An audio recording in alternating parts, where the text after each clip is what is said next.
Nebraska Territory, 1870. A cold wind swept across the open plains, carrying with it the scent of winter's approach. The setting sun painted the vast sky in hues of orange and crimson as Andrew Armstrong stood on the porch of his newly constructed ranch house, surveying the land that had become his kingdom. At 25, he had accomplished what many men twice his age could only dream of: 5,000 acres of prime grazing land, a growing herd of cattle, and a name that commanded respect throughout the territory. Yet as darkness settled over the rolling hills, Andrew felt the familiar emptiness creep into his chest. He was alone, as he had been since arriving in Nebraska 3 years ago. The ranch hands who worked for him lived in the bunkhouse, and while they shared meals and stories, they didn't share his burden. The weight of building something lasting, something that would outlive him, pressed down on his broad shoulders. "A man is only as good as the legacy he leaves behind," his father had told him before consumption took him. Those words had driven Andrew west, away from their failing Pennsylvania farm, with nothing but determination and his father's pocket watch. He had built Armstrong Ranch from nothing, through backbreaking labor and shrewd deals, proving himself capable beyond his years. Andrew ran his hand through his sandy blonde hair, pushing it back from a face too weathered for one so young. His hazel eyes, sharp and assessing, had seen more hardship than celebration. Standing 6 feet tall with the solid build of a man who worked alongside his hired hands, he cut an impressive figure. Women in town noticed him, but he kept his distance, believing that the frontier was no place for tender feelings. Love was a luxury he couldn't afford, not when survival demanded his full attention. "Boss," called a voice from the yard. Andrew turned to see Charlie, his foreman, approaching with a telegram in hand. "Ryder just brought this from town." Taking the paper, Andrew read it silently, his expression hardening. "Bad news?" Charlie asked. "My cousin Jonathan died, typhoid." Andrew folded the telegram and slipped it into his pocket. "He left me his daughter." Charlie whistled low. "You, with a child." "Not a child, a woman, 20 years old. Apparently there's no one else." Andrew's jaw tightened. "I've never even met her." "What will you do?" Andrew stared out at the darkening plains. "The only thing I can do, bring her here." 2 weeks later, Andrew stood on the train platform in Lincoln, waiting for the eastbound train that would deliver his unexpected responsibility. The platform bustled with activity, families reuniting, businessmen hurrying with briefcases, cowboys returning from cattle drives. Andrew felt out of place in his best shirt and vest, his usual stubble shaved clean for the occasion. He didn't want this complication. His life had order, purpose. A young woman with no frontier experience would disrupt everything he had built, but family was family, and Andrew Armstrong honored his obligations. The train whistle pierced the air, and soon the massive iron beast pulled into the station, belching steam and smoke. Andrew straightened his shoulders and watched as passengers disembarked. How would he recognize her? Jonathan's letter had mentioned only that Grace had chestnut hair and would be wearing a blue traveling dress. As the crowd thinned, Andrew spotted her, a slender figure standing alone beside a small trunk, looking lost and diminished against the bustling backdrop of the station. Grace Ward was not what he expected. She was beautiful in a delicate way, with wide blue eyes that seemed to take in everything at once. Her chestnut hair was partially visible beneath a modest bonnet, and her blue traveling dress, though well-made, showed signs of wear. Andrew approached her, removing his hat. "Miss Ward." She turned, those blue eyes assessing him with a wariness that suggested she had learned caution young. "Mr. Armstrong." "Andrew," he corrected, not extending his hand, maintaining the proper distance. "I'm sorry about your father." "Thank you," she replied, her voice soft but steady. "He spoke highly of you, though he never had the chance to introduce us." Andrew nodded stiffly. "We have a long journey to the ranch." "Are you ready to depart?" "Yes," she said, gesturing to her trunk. "This is all I have." Something in her simple statement touched a chord in Andrew. This young woman had lost everything and traveled across half the country to live with a stranger. He lifted her trunk with ease and led her to his wagon. The journey to Armstrong Ranch was mostly silent. Andrew was not one for idle conversation, and Grace seemed lost in her thoughts. The rolling plains stretched around them, vast and seemingly endless, punctuated by occasional homesteads and small herds of grazing cattle. "It's so open," Grace finally said, breaking the silence. There's nothing to stop the wind. You get used to it, Andrew replied. The land has its own kind of beauty.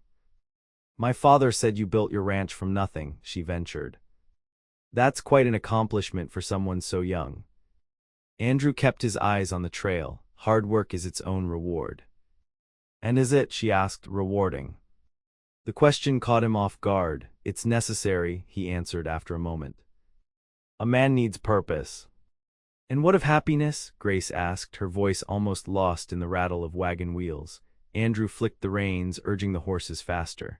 Happiness doesn't build fences or feed cattle. They arrived at Armstrong Ranch as the sun was setting. The main house stood proud against the twilight sky, 2 stories of solid construction with a wide porch wrapping around the front. Several outbuildings, a barn, and a bunkhouse completed the central compound. In the distance, cattle grazed peacefully. It's larger than I expected, Grace said, taking in the sight. Andrew helped her down from the wagon. The house was built with the future in mind. What he didn't say was that he had envisioned a family filling those rooms someday, before he had convinced himself that such dreams were foolish on the frontier. He showed her to a bedroom on the 2nd floor, a simply furnished but comfortable space with a window overlooking the eastern pasture. Mrs. Holloway comes from town 3 days a week to cook and clean. She'll be here tomorrow. The kitchen is stocked if you're hungry. Grace stood in the center of the room, looking small and out of place. Thank you for taking me in, Mr. Armstrong. Andrew, he reminded her, and I'm just doing what's right, get some rest. The territory takes some getting used to. As Andrew left her alone, he felt an unfamiliar discomfort. Having a young, unmarried woman under his roof would stir gossip in town. People would talk, make assumptions. He would need to find a solution, and quickly. That night, as Andrew sat at his desk reviewing cattle purchase records, a thought formed in his mind. A solution that would solve several problems at once. It wasn't ideal, but then little in life ever was. Grace Ward was in need of protection and security. His ranch needed a woman's touch, and he needed an heir. Perhaps this unexpected complication was an opportunity in disguise. A marriage of convenience would satisfy propriety and secure both their futures. Andrew closed the ledger book with a decisive thud. He would propose the arrangement tomorrow, a business proposition, nothing more. Surely a young woman with no prospects and no family would see the practicality of such an arrangement. With the decision made, Andrew felt a weight lift from his shoulders. He had found order in chaos once again. That was what he did best, turn unfavorable circumstances to his advantage. This would be no different. Grace woke early the next morning, disoriented by the unfamiliar room and the absolute silence of the prairie. In Philadelphia, there had always been sounds, neighbors, carriages, vendors. Here, the stillness was almost overwhelming. She dressed in a simple gray dress, one of the 3 she owned, and pinned her chestnut hair in a modest style. At 20 years old, Grace had already weathered more storms than most women her age. Her mother had died when she was 12, leaving her to care for her father through his increasingly poor health. They had lived modestly on her father's earnings as a clerk, and when he died, she had discovered they had nothing but debts. The only path forward had been the letter her father had written to his cousin Andrew Armstrong, asking him to take Grace in should anything happen. She had no other family, no inheritance, no training for respectable employment. Coming west had been her only choice. Grace made her way downstairs, following the scent of coffee to the kitchen. To her surprise, Andrew was already there, fully dressed and reading a newspaper at the table. "Good morning," she said, pausing in the doorway. Andrew looked up, and for a brief moment, Grace caught something like surprise in his expression before it was replaced by his usual stoic demeanor. "Miss Ward." "Coffee." "Yes, please," she replied, taking a seat across from him. He poured her a cup, then returned to his newspaper. Grace sipped the strong, bitter coffee, gathering her courage. "Mr. Armstrong, Andrew," she corrected herself. "I wanted to thank you again for your hospitality. I know my arrival was unexpected." "It was the right thing to do," he said without looking up. "Nevertheless, I don't wish to be a burden. I'm capable of earning my keep. I can cook clean, so—" "That won't be necessary," Andrew interrupted, folding his newspaper. He fixed her with a direct gaze that made her heart flutter nervously. "I have a proposition for you." Grace set down her cup, suddenly wary. "A proposition?" A marriage of convenience, he stated flatly, as though discussing the weather. It would solve several problems at once. Your presence here unchaperoned will cause talk. I need someone to manage the household. You need security. Grace stared at him, stunned by his bluntness. You're proposing marriage. We barely know each other. Many marriages on the frontier begin that way, he replied pragmatically. I'm offering you security, comfort, and position. In return, you would manage the house and eventually provide an heir. It's a sensible arrangement. Sensible, Grace repeated, the word tasting sour on her tongue. Her mother had always told her to marry for love, but love was a luxury she could no longer afford. And if I refuse? Something like discomfort flickered across Andrew's face. You wouldn't be turned out. I'm not that kind of man, but your options are limited, Miss Ward. The frontier is harsh on women without protection. Grace swallowed hard, knowing he spoke the truth. What choice did she have? Return to Philadelphia and what? Become a seamstress working 18-hour days for pennies. Seek a position as a governess with no references. At least here she had shelter, food, and the protection of the Armstrong name. I accept, she said quietly, her voice steadier than she felt. But I have conditions. Andrew's eyebrows rose slightly. Conditions. Yes, I want my own room until we know each other better. I want to be treated as a partner in this household, not a servant. And I want your respect, even if I cannot have your love. Andrew considered her for a long moment, his expression unreadable. Then he gave a single, sharp nod. Those are reasonable terms. We'll be married next Sunday after church services. I'll make the arrangements. With that, he rose from the table and left, leaving Grace alone with her thoughts and a cooling cup of coffee. She had just agreed to marry a man she barely knew, a man whose heart seemed as vast and impenetrable as the prairie that surrounded them. Yet as she looked out the window at the wild beauty of the Nebraska Territory, Grace felt a curious sense of rightness. Perhaps this was where she was meant to be all along, not in the drawing rooms of Philadelphia, but here on the frontier, building something lasting from nothing, like her soon-to-be husband had done. 4 days later, Grace stood beside Andrew in the small white church in town, exchanging vows before a handful of witnesses, mostly curious townspeople who had heard that the young rancher was suddenly taking a bride. She wore her best dress, a pale blue that had been her mother's, hastily altered to fit her smaller frame. Andrew was in a dark suit that emphasized the breadth of his shoulders and the lean strength of his frame. The ceremony was brief, the words spoken with solemnity but without emotion. When the pastor pronounced them man and wife, Andrew placed a chaste kiss on her cheek, his hand barely touching her waist. It was a performance for the benefit of the onlookers, nothing more. As they rode back to the ranch in silence, Grace twisted the simple gold band on her finger. She was Grace Armstrong now, mistress of a prosperous ranch, wife to a man who viewed marriage as a business transaction. The hands will have questions, Andrew said, breaking the silence. I've told Charlie the basics. The others don't need to know more than that you're my wife. And what exactly am I, Andrew? Grace asked quietly. Beyond a convenient solution to your problems. Andrew's hands tightened on the reins. You're the mistress of Armstrong Ranch. That position comes with respect. But not affection, she noted. Affection is a luxury the frontier doesn't afford, he replied, his voice hardening. We have an agreement, Grace. Let's not complicate it with unrealistic expectations. Grace turned away, blinking back tears. She had known what she was agreeing to, but the reality of it still stung. She would be living with a stranger, sharing his name but not his heart. When they arrived at the ranch, Andrew helped her down from the wagon, his touch impersonal. Several ranch hands were watching from the corral, curiosity evident in their expressions. Mrs. Armstrong, Andrew said loudly enough for them to hear, welcome home. Grace forced a smile and played her part, the dutiful new bride. Inside, her heart constricted with loneliness. She had traded one form of isolation for another, and she wondered if she had made a terrible mistake. That evening, after a simple meal prepared by Mrs. Holloway, who had been notably surprised to find her employer suddenly married, Andrew showed Grace to her room, not his as she had half feared, but her own, as per their agreement. Good night, Grace, he said formally, standing in the doorway. Good night, Andrew, she replied, equally formal. As he turned to leave, Grace gathered her courage. Andrew. He paused, looking back at her with those unreadable hazel eyes. I know this isn't a love match, she said softly, but I hope we might at least become friends.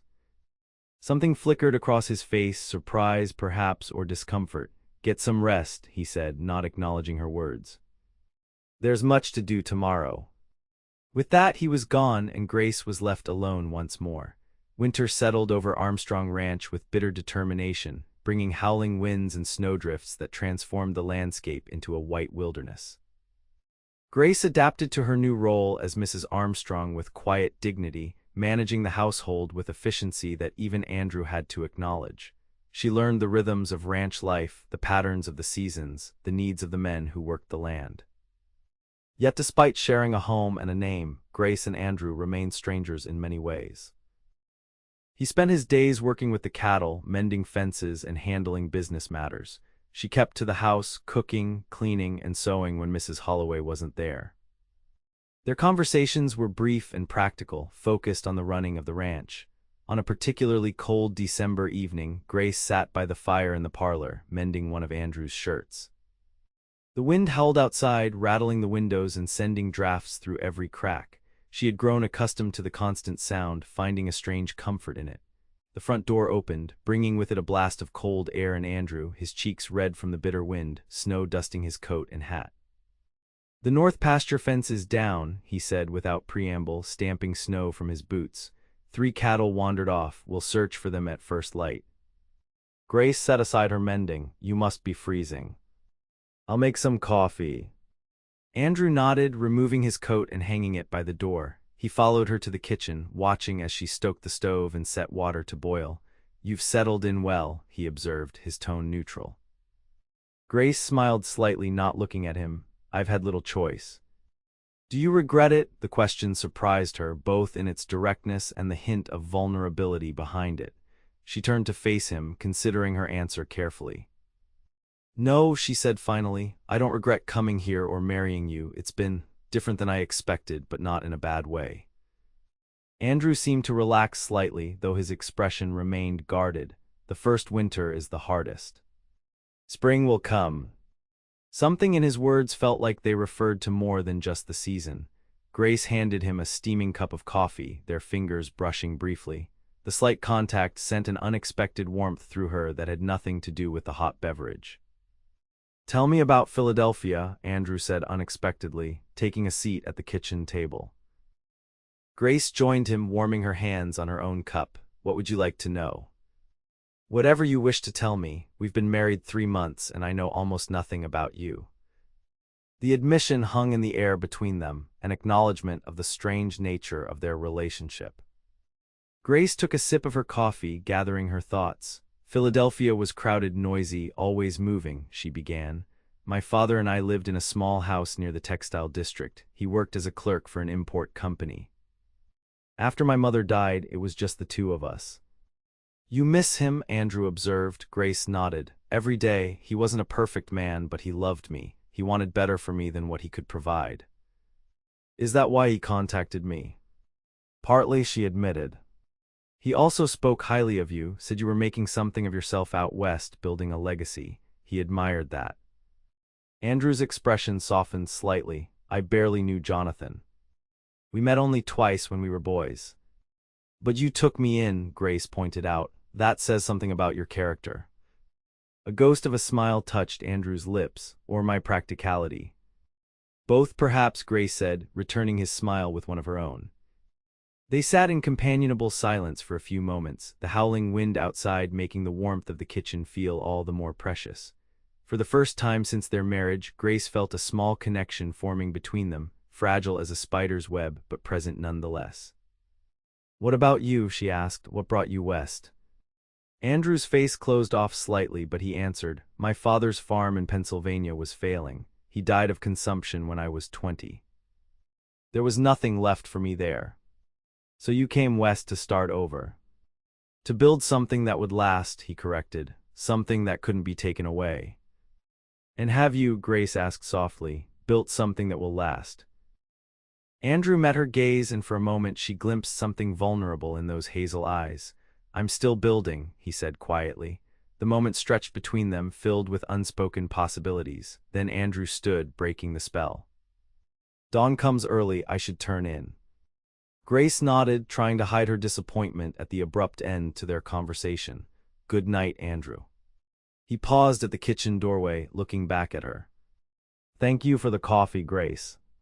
It wasn't much, but as Grace cleared the cups and banked the stove fire, she felt a small seed of hope take root. Perhaps, with time, they could build more than just a ranch together.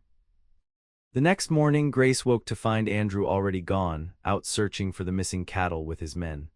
The snow had stopped, but the temperature had dropped further, making the air painful to breathe when she stepped onto the porch to fetch more firewood. As she worked through her morning chores, Grace found herself thinking about their conversation the previous night. It had been the first real talk they'd had since their marriage, the first glimpse she'd had of the man behind the stoic rancher. By midday, with no sign of Andrew's return, Grace began to worry. The winter sun was already beginning its descent, and temperatures would drop dangerously after dark. She prepared a hearty stew and kept it simmering on the stove, hoping they would return soon. When she heard hoofbeats approaching in the late afternoon, Grace rushed to the window, relief flooding through her. But it was only Charlie, Andrew's foreman, leading 2 horses, one bearing a still figure slumped in the saddle. Grace's heart leaped into her throat as she ran outside, not bothering with a coat. Mrs. Armstrong, Charlie called, his face grim. Boss took a fall, his horse stepped in a rabbit hole. Andrew was conscious but pale with pain, his right leg at an unnatural angle. His face was tight with controlled agony as the men helped him down from the saddle. Get him inside, Grace ordered, pushing aside her fear, straight to the bedroom. The men carried Andrew to the downstairs guest room, as the stairs would have been impossible with his injury. Grace followed, already cataloging what she would need. I need hot water, clean cloths, and whiskey, she instructed Charlie, and send someone for the doctor. Already did, ma'am, Charlie replied. But it'll be hours before he can get here in this weather. Grace nodded, turning her attention to Andrew as the men eased him onto the bed.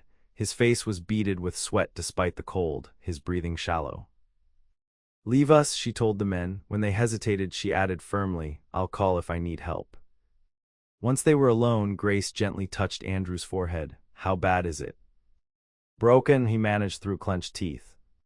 Bad break. Grace steeled herself and carefully cut away his pant leg with scissors from her sewing basket.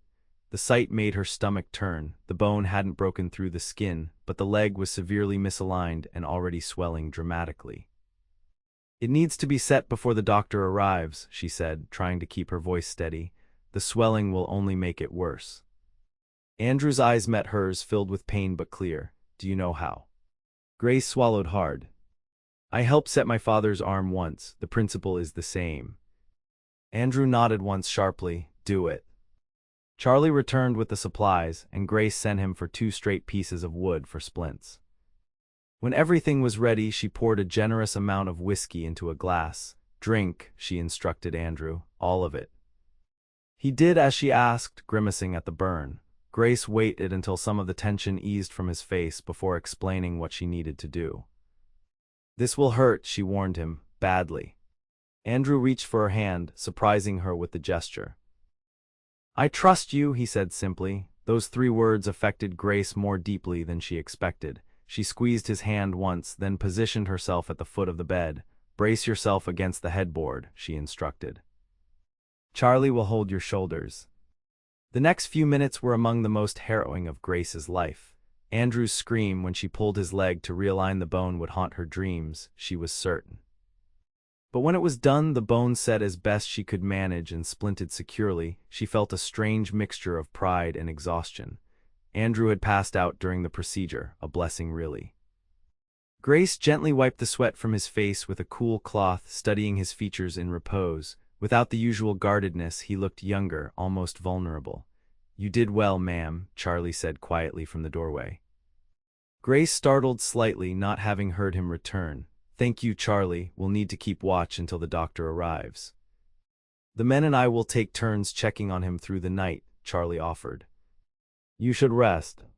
Grace shook her head. I'll stay with him. He's my husband. Something like approval flickered across Charlie's weathered face. He nodded and withdrew, leaving Grace alone with Andrew. As night fell, Grace kept her vigil. She bathed Andrew's face when fever set in, changed the cool compresses on his leg to reduce swelling, and spoke to him softly when he stirred in pain. The doctor arrived just before midnight, examining Grace's handiwork with grudging approval. "You did well, Mrs. Armstrong," he said, rebinding the splinted leg.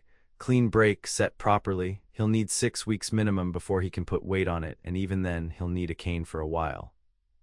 "But he'll recover completely?" Grace asked anxiously. The doctor nodded. "Given time and proper care, he's young and strong." He looked at her thoughtfully. "Though he'll be a difficult patient, I expect. Not a man who likes to be confined." Grace managed a small smile. "I'll manage him, doctor." After the doctor left, Grace resumed her place at Andrew's bedside. The fever had broken, and his sleep seemed more natural now. Outside, the wind had died down, leaving an eerie silence broken only by the occasional creak of the house settling. Grace must have dozed off, for she woke with a start to find Andrew watching her, his eyes clear and alert in the dim lamplight. "You're still here," he said, his voice rough from sleep and pain. Grace straightened in her chair, pushing back a strand of hair that had escaped her braid. "Of course, where else would I be?" "You set my leg," he stated. "Yes. The doctor said I did it properly." Andrew's expression was difficult to read. "Thank you," he said finally. "Few would have had the courage." Grace shook her head. It wasn't courage, it was necessity. A hint of a smile touched his lips. "That's what courage often is on the frontier, doing what needs to be done, regardless of fear." Something warm unfurled in Grace's chest at his words. "You should rest," she said softly, standing to adjust his blankets. "The doctor said you'll need to stay off that leg for at least 6 weeks. Andrew's face darkened. 6 weeks, impossible, the spring cattle drive. "We'll have to manage without you," Grace interrupted firmly. "Unless you want to risk being lame for the rest of your life." Their eyes locked in silent battle of wills. To Grace's surprise, Andrew was the first to look away. 6 weeks, he muttered. "The ranch can't run itself." "No," Grace agreed. "But you have good men and you have me. We'll manage." Andrew studied her face for a long moment. "You're stronger than you look, Grace Armstrong." "I've had to be," she replied simply. Something shifted between them in that moment, a recognition, perhaps, or a new understanding. Grace felt it like a physical change in the air, as if a door that had been locked was now, if not open, at least unlocked. "You should sleep in a proper bed," Andrew said. "I'll be fine alone." Grace shook her head. "I'll stay a while longer. Just to be sure." Andrew didn't protest further, and soon his eyes drifted closed again. Grace watched the steady rise and fall of his chest, allowing herself to really look at him in a way she rarely did when he was awake and guarded. He was handsome, certainly, strong-featured with that sandy blonde hair that curled slightly when it grew too long, but it was more than his appearance that drew her. There was something in his determination, his quiet strength, that she had come to admire over their months together. Perhaps, she thought as she settled back in her chair, these next 6 weeks would give them the opportunity to truly know each other in a way their arrangement hadn't yet allowed. The next 6 weeks transformed Armstrong Ranch in ways no one could have predicted. With Andrew confined to bed and then limited to hobbling around the house with a crutch, the usual chain of command was disrupted. Charlie stepped up to manage the daily operations, but many decisions still required Andrew's input. To everyone's surprise, it was Grace who became the link between the injured rancher and his men. Each morning, she would sit with Andrew as he detailed the day's tasks, then relay his instructions to Charlie. By afternoon, she would bring reports back, helping Andrew keep track of everything from cattle counts to fence repairs. "You have a good head for the business," Andrew remarked one evening in late January as Grace went over the feed inventory with him. The blizzard howling outside made the warmth of the study all the more comforting. Grace looked up, surprised by the compliment. "I've always been good with figures, my father taught me." "It's more than that," Andrew said, setting aside the ledger. "You understand what matters, what to prioritize. That can't be taught." A flush of pleasure warmed Grace's cheeks. "Thank you." As the weeks passed, they fell into a new routine. Grace would read to Andrew in the evenings, newspapers, novels she found on his bookshelf, even poetry occasionally. He would listen intently, sometimes asking questions or offering his own thoughts. Their conversations grew longer, more personal, touching on their childhoods, their hopes, their views on everything from politics to religion. One night, as a particularly violent storm raged outside, Grace read from a volume of Tennyson she had discovered in Andrew's bookcase. "'Tis better to have loved and lost than never to have loved at all," she read, then paused, struck by the words. "Do you believe that?" Andrew asked, watching her face in the lamplight. Grace considered the question seriously. "I think so, yes. Even with the pain of losing my parents, I wouldn't trade the love we shared." "Even knowing the pain that would come," Andrew pressed. "Even then," Grace confirmed, "love changes us, shapes us. Without it, we're incomplete somehow." She hesitated, then asked, "Have you ever been in love, Andrew?" His expression closed slightly, but not entirely, a measure of how far they had come. "No," he said finally. "I haven't allowed myself that vulnerability." "Because you see it as weakness," Grace ventured. "Because I've seen what it does to people when it's lost," he corrected. "My mother never recovered from my father's death. She simply faded away. I was 17. Grace's heart ached for the boy he had been, losing both parents so young. "I'm sorry," she said softly. Andrew shrugged, trying to appear unaffected, but Grace saw through it now. "It was a long time ago. Some wounds never fully heal," she observed. "They just become part of who we are." Andrew looked at her, then really looked at her, as if seeing something new. "You understand that," he said. It wasn't a question. "Yes," Grace replied simply. "I do." Something unspoken passed between them, a recognition of shared experience that needed no further explanation. Andrew reached for her hand, his touch gentle as he traced the lines of her palm with his thumb. "I'm glad you're here, Grace," he said quietly, "not just for practical reasons anymore." Grace's heart quickened at his words and touch. "I'm glad too," she whispered. The moment was broken by a tremendous crash of thunder that made Grace jump. Andrew smiled, a real smile that transformed his usually serious face. "Afraid of storms?" he teased gently. Grace laughed, grateful for the lightening of the mood. "Only the ones that sound like they might tear the roof off." "This house is sturdy," Andrew assured her. "I built it to withstand Nebraska's worst." "You built it yourself?" Andrew nodded. "With help from the men, of course, but I designed it, laid the foundation, raised the frame." "For a family," Grace said, remembering his earlier words about building with the future in mind. A shadow crossed Andrew's face. "That was the plan once. Before I decided the frontier was no place for such dreams." Grace wanted to challenge that belief, to tell him that dreams could flourish anywhere with enough care and courage, but she sensed he wasn't ready to hear it. Instead, she said, "It's a beautiful home. You should be proud." "I am," he admitted, "though it feels more like a home now than it did before." The simple statement warmed Grace more than she could express. "It's late," she said, closing the book. "You should rest." Andrew nodded, reluctantly releasing her hand. "Good night, Grace." "Good night, Andrew." She paused at the door, looking back at him. "Sleep well." As February gave way to March and the worst of winter began to ease its grip on the prairie, Andrew's recovery progressed steadily. The doctor pronounced him healing well and allowed him to begin putting weight on the leg, using a cane for support. Though still in pain and frustrated by his limitations, Andrew was grateful to be mobile again. The first warm day of early spring found him sitting on the porch, watching as Grace hung laundry on the line. She had taken off her apron in the warmth, and the breeze molded her simple blue dress to her figure as she worked. Her chestnut hair, usually pinned severely, had loosened in the wind, tendrils framing her face. Andrew was struck by how beautiful she was, not in the showy way of the saloon girls in town, but in a quiet, enduring way that had grown more evident to him over the weeks of his convalescence. There was strength in her slender frame, purpose in her movements, intelligence in those blue eyes that now observed the world around her with growing confidence. She had changed in their months together, blossoming like a flower finally given sunlight after too long in shadow. And he had changed too, though the realization came to him slowly. The isolation he had wrapped around himself for protection was gradually giving way to something else, something both frightening and exhilarating. Grace looked up, catching him watching her. Instead of looking away, Andrew smiled. She returned it with a brightness that made his heart stutter in his chest. "Beautiful day," she called, securing a sheet to the line. Yes, he agreed, though he wasn't looking at the sky. Grace finished her task and came to join him on the porch, settling into the chair beside his. How's the leg? Better, he said.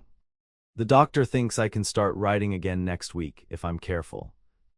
That's wonderful news, she said, genuine pleasure in her voice. I know how much you've missed it. Andrew nodded, but found himself less excited about returning to his old routine than he would have expected.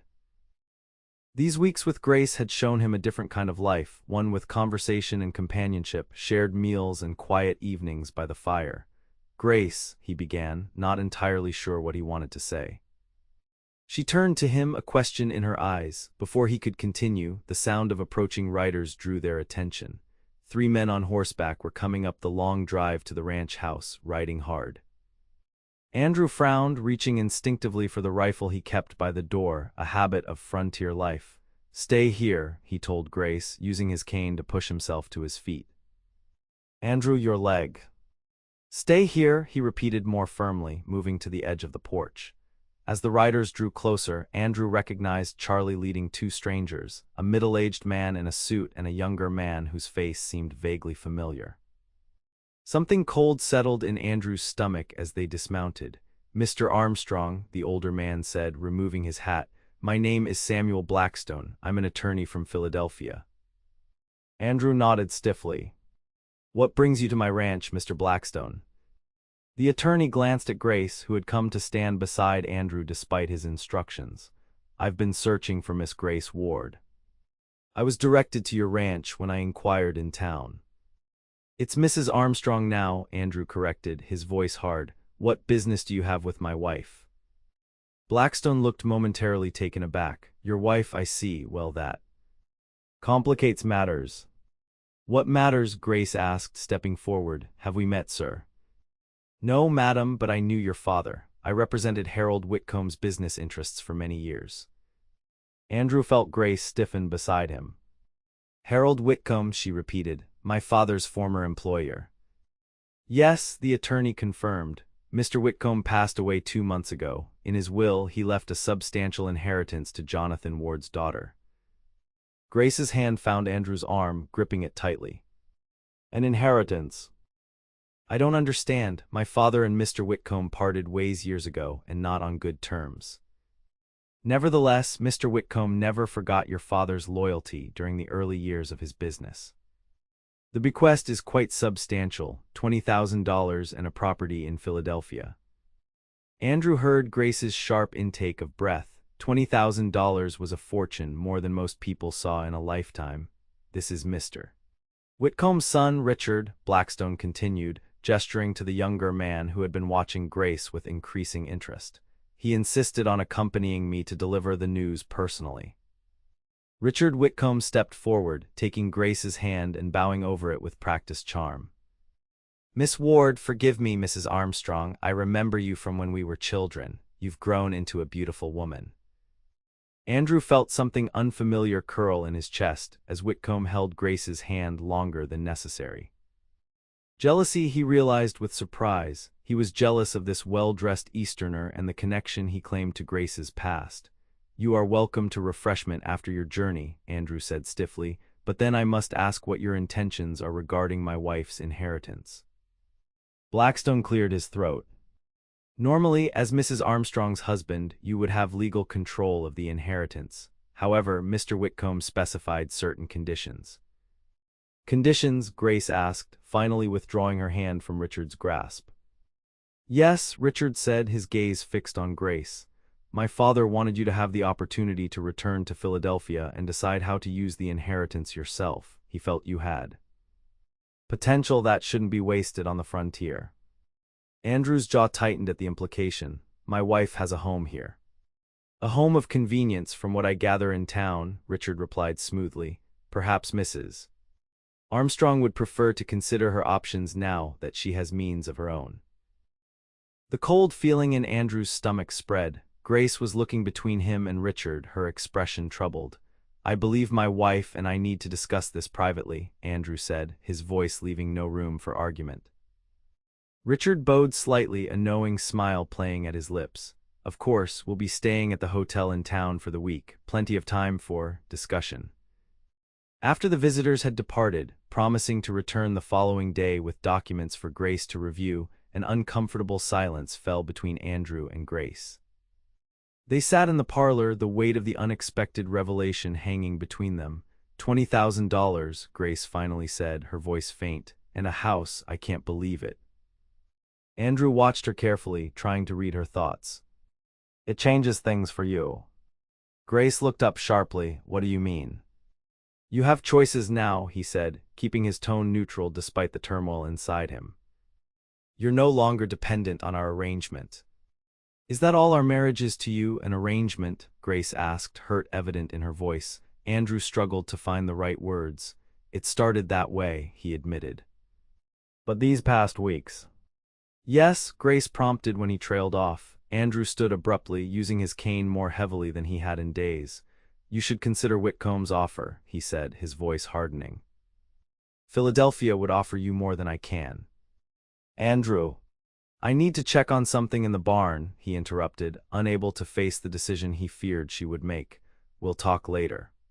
As he limped out of the house, Andrew cursed his cowardice. He should have told her how he felt, how his feelings had grown beyond their practical arrangement. But the old fear held him back, the fear of vulnerability, of loss, of watching someone else he cared for leave him behind. Better to push her away now, he reasoned, than to watch her choose to go. Grace sat alone in the parlor, stunned by the day's events and Andrew's reaction. The inheritance was beyond anything she could have imagined: financial security, independence, a return to the life she had known. Yet as she considered it, she realized that Philadelphia no longer felt like home. Her life was here now, on this ranch with Andrew, but his reaction troubled her deeply. He had practically pushed her toward accepting the inheritance and returning east, as if their months together meant nothing, as if the growing connection between them was easily severed, unless he believed she would choose to leave regardless.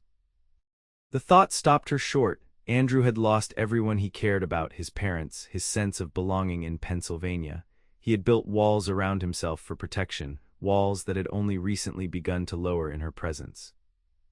Was he pushing her away before she could hurt him? Grace stood, suddenly certain. She needed to find Andrew, to make him understand that money couldn't buy what she had found here: a purpose, a place to belong, and feelings for a stubborn rancher that had grown far beyond their practical arrangement. She found him in the barn, aggressively mucking out a stall despite his injured leg. Sweat beaded on his forehead and his movements were sharp with suppressed emotion. You'll undo all your healing, she said from the doorway. Andrew looked up, his expression guarded. I'm fine. Grace stepped into the barn, the familiar smells of hay and horses surrounding them. No, you're not, and neither am I. Andrew leaned on his pitchfork, his knuckles white around the handle. Have you made your decision then? You assume I have a decision to make, Grace replied. Why is that, Andrew? Why do you believe I would leave so easily? $20,000 is not easily, he countered. It's a fortune. A chance at a life you never thought you'd have again. Grace moved closer, her heart pounding. And what if the life I want is here? Andrew's eyes met hers, a flicker of something like hope quickly suppressed. You married me out of necessity, Grace. I won't hold you to that now that necessity has been removed. Is that what you think? Grace asked, a hint of anger entering her voice. That I'm just waiting for a chance to escape? I think, Andrew said carefully, that you deserve more than a practical arrangement with a man who can't give you what you need. And what is it you think I need? A proper home, culture, society, the things Philadelphia can offer that Nebraska cannot. Grace shook her head, frustration building. For someone so intelligent, Andrew Armstrong, you can be remarkably blind. Do you truly not see what's happened between us these past months? Andrew stared at her, silent. I fell in love with you, Grace said simply, the words releasing something that had been building in her heart for weeks. Not with your ranch or your name or the security you offered. With you, your strength, your determination, your hidden gentleness, the way you built something from nothing, the way you took in a stranger because it was the right thing to do. Andrew's expression transformed, disbelief warring with something that looked like hope. Grace, I don't want to return to Philadelphia, she continued. I want to stay here with you, but not if you're still seeing our marriage as just an arrangement, not if you don't. She didn't finish because Andrew had crossed the space between them, his cane clattering forgotten to the ground. His hands framed her face with unexpected gentleness. "I love you," he said, his voice rough with emotion. "God help me, I tried not to. I told myself it was too dangerous, that the frontier was no place for such feelings. But you changed everything, Grace. You made this place a home." Grace felt tears spring to her eyes. "Then why push me away?" "Because I was afraid," he admitted. "Afraid you would choose a better life than what I could offer. Afraid of losing you after allowing myself to care." "Oh, Andrew," Grace whispered, reaching up to touch his face. "Don't you understand? You are the better life I choose." When his lips met hers, it was their first real kiss, not the chaste peck of their wedding day, but a true expression of the feelings that had grown between them. Grace melted into him, her arms winding around his neck as his encircled her waist, pulling her closer. When they finally parted, Andrew rested his forehead against hers, his breathing unsteady. "Stay," he whispered. "Not because you need to, but because you want to. Build this life with me, not out of necessity, but out of love." "Yes," Grace replied without hesitation. "Yes to all of it." Andrew smiled, a full, unguarded smile that transformed his handsome face. "What about the inheritance?" "We'll figure that out together," Grace said. "Perhaps invest some in the ranch, save some for our children's education someday."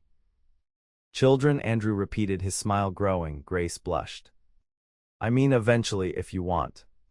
Andrew silenced her with another kiss. "I want," he assured her, "a family, a future, everything with you."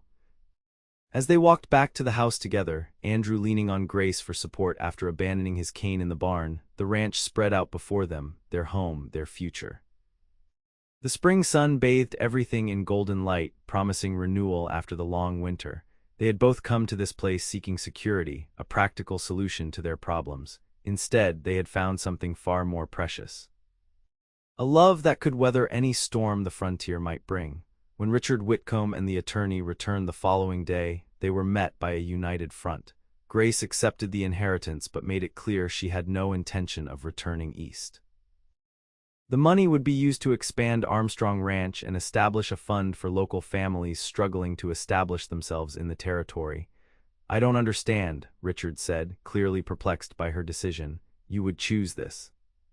Wilderness over civilized society."